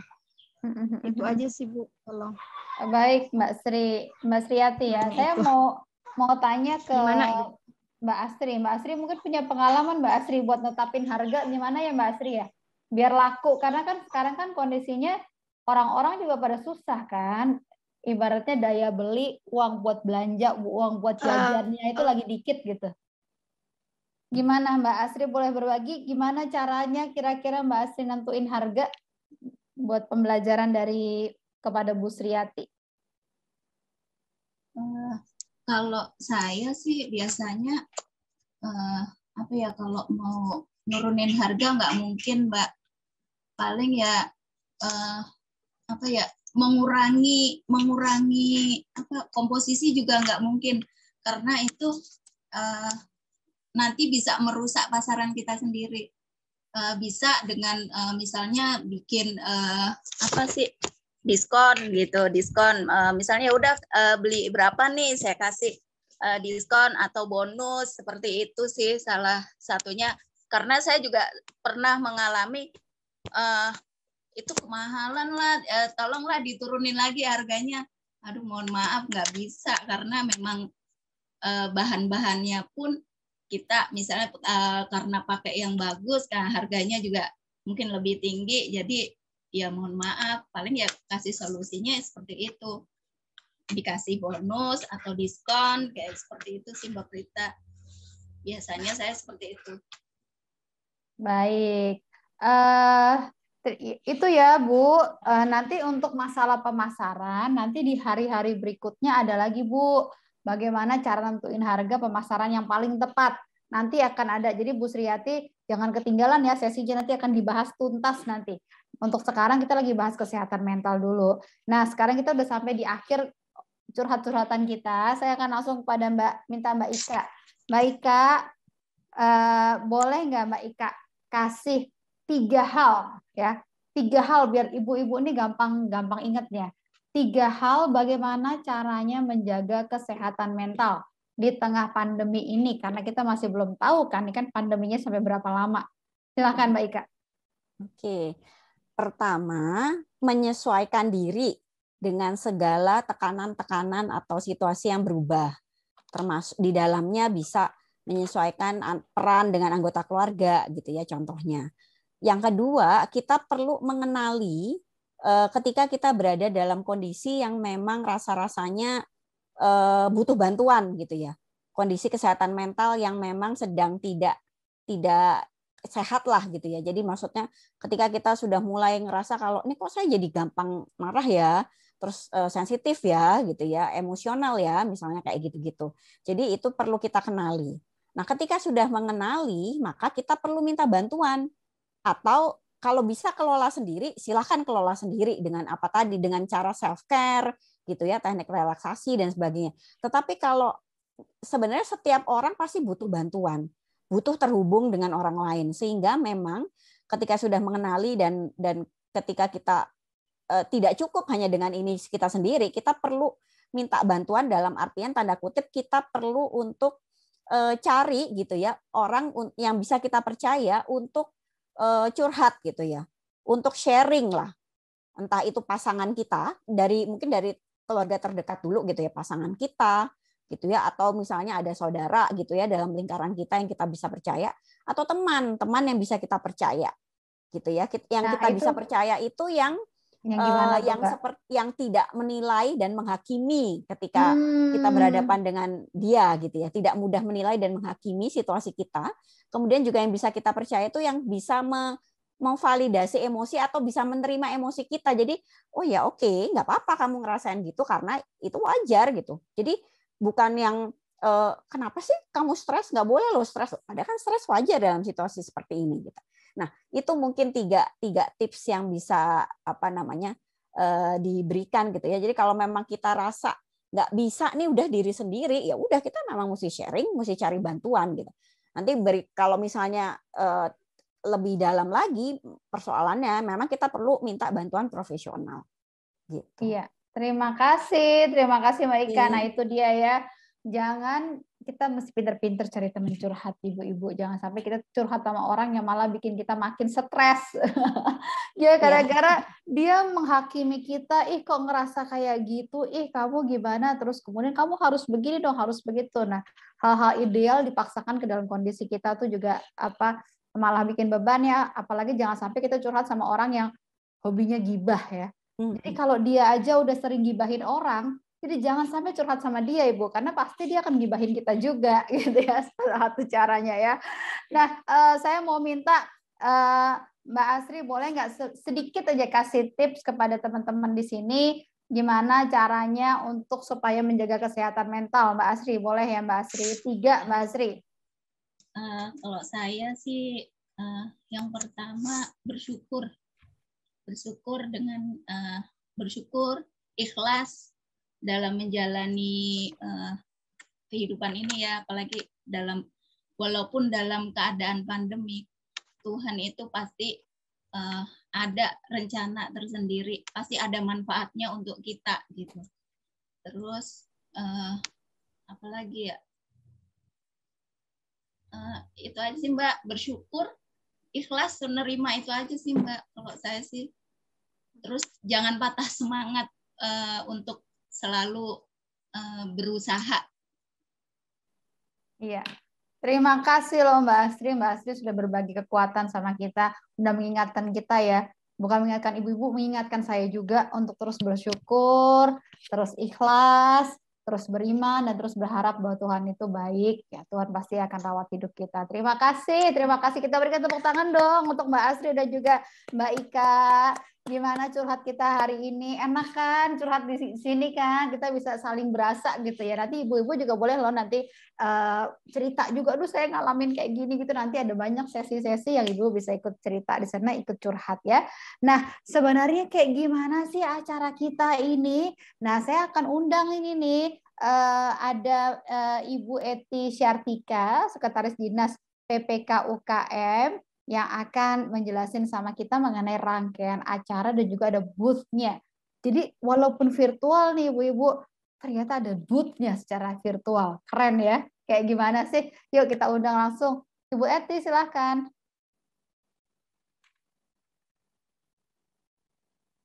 Ya, terima kasih. Assalamualaikum warahmatullahi wabarakatuh. Yang terhormat Ibu Asisten Perekonomian dan Keuangan Sekda Provinsi DKI Jakarta, moga-moga masih ada. Yang kami hormati para Kepala Dinas Pengampu Jackpreneur di Provinsi DKI Jakarta atau yang mewakili, kemudian para kolaborator seksi curhat Jackpreneur perempuan, kemudian para pendamping seluruh SKPD pengampu Jackpreneur, kemudian yang kami hormati juga Prospera dalam hal ini yaitu program kemitraan Indonesia Australia untuk perekonomian, serta para peserta sesi curhat Jackpreneur perempuan yang kami banggakan. Selamat sore, salam sejahtera buat kita semua. Pertama-tama marilah kita panjatkan puji syukur kehadirat Allah Subhanahu wa Ta'ala, di mana atas segala nikmatnya kita masih diberi kesehatan sehingga kita dapat berkumpul mengikuti kegiatan pembukaan sesi curhat Jackpreneur perempuan sampai akhir ini.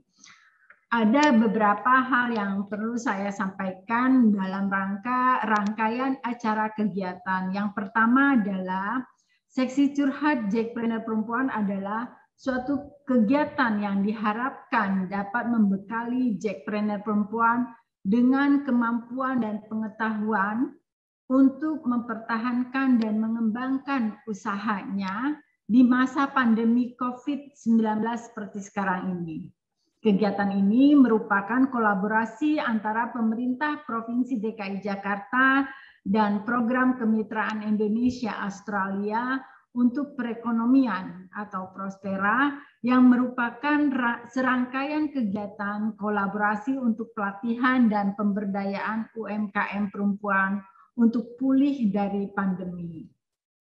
Kemudian dapat saya sampaikan juga bahwa kegiatan awal dari sesi curhat Jackpreneur perempuan yaitu survei baseline yang sudah dilaksanakan pada bulan Desember 2020 sampai dengan Februari 2021 dengan melibatkan sampel sebanyak 1.328 pelaku usaha Jackpreneur laki-laki dan 2.578 pelaku usaha Jackpreneur perempuan. Nah, kegiatan ini melibatkan 20 kolaborator dari berbagai macam stakeholder dan instansi pemerintahan. Kegiatan sesi curhat Jackpreneur perempuan ini berlangsung tadi seperti sudah dikatakan oleh Bapak Kepala Dinas PPK UKM bahwa kegiatan ini berlangsung dari tanggal 13 Juli sampai dengan 30 Juli 2021 dengan 9 macam sesi kegiatan yang berbeda. Seluruh rangkaian kegiatan sesi curhat Jackpreneur perempuan ini akan berlangsung secara online dengan menggunakan pertemuan virtual, dengan menggunakan aplikasi Zoom Meeting dan aplikasi event management khusus, yaitu WUFA. Nah, kegiatan ini diharapkan selain para Jackpreneur utamanya perempuan mengemukakan segala permasalahannya, juga diharapkan para Jackpreneur memperoleh informasi dari kolaborator seperti UMKM Go Online, perizinan, pembiayaan, dan lain-lain. Dan terakhir diharapkan kepada Ibu Kartika Juniwati sebagai perwakilan dari Prospera untuk dapat menjelaskan rincian rangkaian kegiatan dan penggunaan aplikasi khususnya WUFA. Demikian yang dapat saya sampaikan. Akhir kata, wabillahi taufiq wal hidayah. Wassalamualaikum warahmatullahi wabarakatuh. Terima kasih banyak Ibu Eti untuk penjelasan acara booth-nya. Nah, soal aplikasi WUFA ini lebih lanjut kayak gimana sih? Ada Mbak Kartika Sari Juniwati dari Prospera. Mbak Kartika, boleh tolong dijelasin Mbak soal aplikasinya ini Mbak? Baik, terima kasih Mbak Prita waktunya. Terima kasih Bu Eti. Oke, baik teman-teman boleh minta slide nomor 4. Slide page 4 ya. Ibu-ibu semuanya, nih hari ini kita udah di pembukaan ya akhirnya. Nah, besok jadi kita hari ini kita belajar tentang sebenarnya mengenali diri sendiri dulu ya. Nah, besok-besok kita baru mulai diskusi tentang usahanya lebih dalam. Jadi ada 3 hari besok. kita curhat tentang kondisi usaha. Setelahnya, minggu depan, itu ada kita curhat dengan program Jackpreneur. Ada pertanyaan apa tentang program Jackpreneur? Nanti bisa kita tanya-tanya. Saling diskusi, saling curhat. Mau minta apa tambahan program ke program Jackpreneur? Nah, itu minggu depan. Nah, dari tadi kita pertama diri sendiri, kemudian usaha kita dan keluarga, kemudian program Jackpreneur. Nah, nanti minggu ketiga kita akan ketemu sama kolaborator-kolaboratornya dari program Jackpreneur. Jadi nanti ada teman-teman dari UMKM yang dari kolaborator terkait dengan UMKM Go Online, terus nanti kalau ada perizinan, kemudian ada pembiayaan dari bank dan fintech misalnya, terus nanti ada juga dari perluasan pemasaran itu dari Kementerian Investasi, dan juga ada teman-teman dari toko-toko online, e-commerce platform kayak Gojek, Tokopedia, Bukalapak, Shopee, dan Grab. Nah, nanti di hari terakhir kita ada penutupan. Nah, jadi di semuanya ini kita akan ada sesi setiap hari sesuai dengan tanggal-tanggal tersebut, 1.30 setiap harinya. Nah, nanti jangan lupa, kalaupun lupa, nanti misalnya tanggal ini, hari ini ada acara nggak ya? Nggak apa-apa, nanti lihat aja di aplikasi Hufanya. Kalau misalnya nanti pas hari Sabtu, nanti ada ketulisan di situ. Sabtu tidak ada acara. Tapi yang jelas, biar nggak lupa, setiap 1.30 masuk ke aplikasi Hufanya, cek agendanya. Ya, ibu-ibu ya. Nah, terus next. Nah, ini untuk yang besok nih. Besok curhat kondisi usaha ya. Jadi ada 3 hari. Hari pertama akan diskusi tentang ada kesempatan di balik pandemi, ada kesempatan di balik tantangan di masa pandemi. 1.30 besok, jangan lewatkan diskusi ini. Dan besoknya lagi, hari kedua dari sesi curhat kondisi usaha, kita akan diskusi tentang keuangan usaha di masa pandemi ini. Dan yang hari ketiga dari sesi kondisi usaha, curhat kondisi usaha, ada kita berdiskusi tentang usaha di tengah pandemi. Apakah kita harus bertahan, harus tumbuh, atau beralih. Nah, ini nanti teman-teman akan dipandu oleh mentor dari UN Women, ya, ibu-ibu yang 3 hari. Nah, nanti untuk hari berikut-berikutnya akan ada juga penjelasannya nanti minggu depan aja ya, biar nggak lupa ya. Oke. Nah, next tadi apa? Ada virtual booths. Nah, virtual booths ini teman-teman bisa datang, hadiri, nanti semuanya ada di aplikasi. Nanti sebentar lagi saya kasih lihat aplikasinya. Tentu teman-teman juga sudah download ya. Siapa yang sudah download?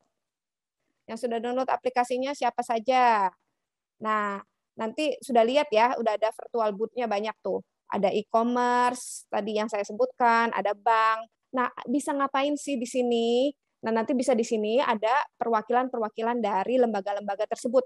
Nah, ibu-ibu nanti bisa tanya sama yang jagain, misalnya datang ke bank, booth-nya Bank DKI, tanya, kalau mau perlu pinjaman, syarat-syaratnya apa sih? Atau perlu apa lagi? Bayarnya berapa lama? Bunganya berapa? Misalnya seperti itu. Nah, itu bisa ditanya nanti di booth-nya.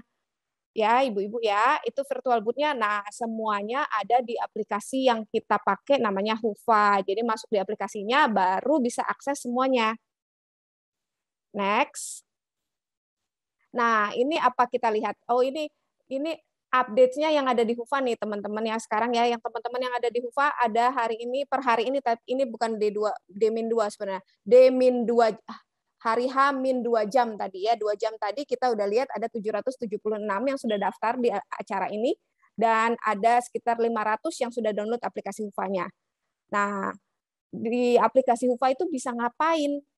Next. Nah, oke. Nah, ibu-ibu yang sudah masuk pasti udah bisa tahu kan ada apa di sini ya. Nah, di sini kita bisa saling bikin pertanyaan, dijawab sama teman-teman yang lain, ya. Nah, jadi misalnya contohnya ini nanti ada yang tanya, share pengalaman tentang BPOM. Ada yang nanya, bikin pertanyaan. Terus ada teman yang sudah tahu, yang udah pernah. Terus dia jawab deh. Next Pak, lanjut aja. Terus ada banyak yang jawab nih. Ya kan? Nah, terus ada siapa tuh, ibu siapa ya? Aduh, kecil banget saya nggak bisa lihat, tapi yang sudah kasih jawaban panjang sekali nih. Nih, ada teman kita yang sudah tahu sudah bisa kasih tahu. Jadi teman-teman udah bisa belajar di situ. Jadi masuk download aplikasinya, bisa tanya-tanya. Next. Nah, ini ya. Atau kalau punya pertanyaan sendiri pun boleh langsung tanya. Bikin pertanyaan baru atau misalnya yang ada yang saya udah lihat yang bikin frozen food masuk sini gitu. Nah, diskusi tentang frozen food misalnya. Nah, selain itu juga teman-teman bisa ini jualan melalui foto. Produk-produknya bisa dipasang di Hufa sehingga teman-teman yang lain bisa lihat. Nah, pendamping atau ibu-ibu yang dari dinas, bapak-bapak yang dari dinas kalau tertarik beli makanan, monggo beli di sini di teman-teman kita. Nih contoh-contohnya. Nah, kalau lagi ada pasang foto ini jangan lupa kasih namanya dan harga gitu. Jadi orang tidak perlu tanya-tanya lagi untuk pesan. Oke. Lanjut. Nah, ini makanannya enak kan? Ada nomor teleponnya, bisa langsung tinggal pesan.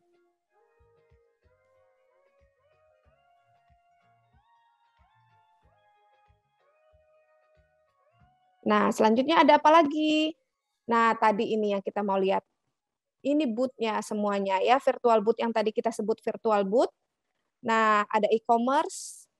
Nah, di sini ada Bukalapak, Shopee, Tokopedia, Gojek, Bank DKI, Coinworks, BPOM, nanti yang mengurus BPOM, Dinkes, NPWP UMKM, PTSP, dan sebagainya. Ada banyak lembaga di sini yang Bapak Ibu bisa datang dan tanya-tanya. Nah, ini misalnya sekarang juga udah bisa nabung pertanyaan. Ini kan kemarin udah mulai masuk tuh, udah mulai nanya-nanya nih di tempatnya, di booth-nya Gojek misalnya. Gimana sih daftar GrabFood misalnya. Nah, itu udah ada banyak pertanyaan teman-teman juga. Atau ada yang cuma bilang, oh ya saya menyimak gitu. Menyimak dari teman-teman yang lain jawabannya apa. Nah, inilah kira-kira apa yang ada di fitur Hufa-nya dan juga sehingga nanti teman-teman ibu-ibu diharapkan aktif partisipasinya ya, datang ke booth, tanya-tanya karena ini manfaatnya sangat besar karena saat ini kan kita di rumah ya. Pandemi ini nggak bisa kemana-mana, PPKM nggak boleh kemana-mana. Ini semua kolaborator, semua instansi itu ada dalam genggaman ibu-ibu semua.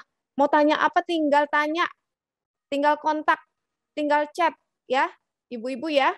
Ini yang kita coba mendekatkan semuanya ke ibu-ibu. Di rumah saja bisa kontak mereka. Oke? Itu aja Mbak Prita. Silakan kembali ke Mbak Prita. Terima kasih banyak Mbak Kartika. Aduh, saya baru lihat itu ininya aplikasinya keren banget ya, semua benar-benar dunia dalam genggaman ya ibu-ibu, benar-benar dalam genggaman aja, nggak usah kemana-mana, itu langsung jualan, langsung belajar, langsung apa, semuanya gampang lihatnya. Luar biasa, ini sudah dimudahkan sekali. Tapi bagi ibu-ibu yang aduh masih nggak paham, tadi Mbak Kartika masih nggak paham, sejelasin lagi gitu ya, silahkan ya. Habis ini ada namanya breakout group dari Zoom. Jadi ada satu kelompok-kelompok kecil untuk menjelaskan lebih lanjut ke ibu-ibu sekalian kayak gimana sih penggunaan aplikasi Hufa-nya ya. Jadi nanti dengan link Zoom yang sama kita akan istirahat dulu 15 menit. Kemudian nanti akan ada ruangan-ruangan yang lebih kecil lagi, orang-orangnya lebih dikit, jadi Ibu bisa tanya-tanya sama Mbak Kartika, Mbak, ini gimana? Ini mencetnya di mana Mbak mencetnya gitu ya. Itu bisa langsung tanya nanti ya. Kalau mau bergabung nanti di Zoom yang sama 15 menit lagi akan dibuka.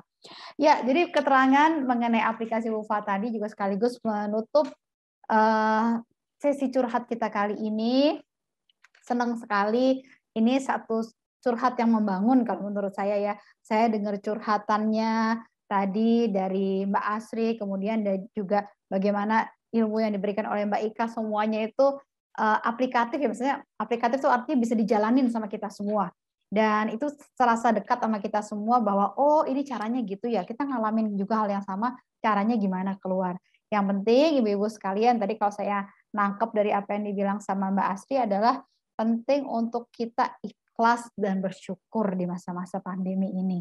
Ikhlas dan bersyukur akan membuka pintu-pintu kreatif, membuka ide-ide baru kita, dan memberi kita energi untuk kemudian berusaha menghadapi tantangan pandemi.